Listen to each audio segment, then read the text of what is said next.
what's up, guys? Before we get started, like, subscribe, and notification bell so don't miss any of our future videos. So we're going to do a how-to on how to do mini paper airplane.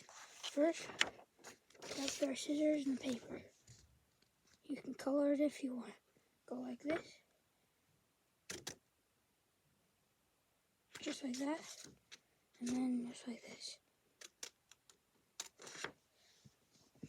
You can put your paper down. You grab it.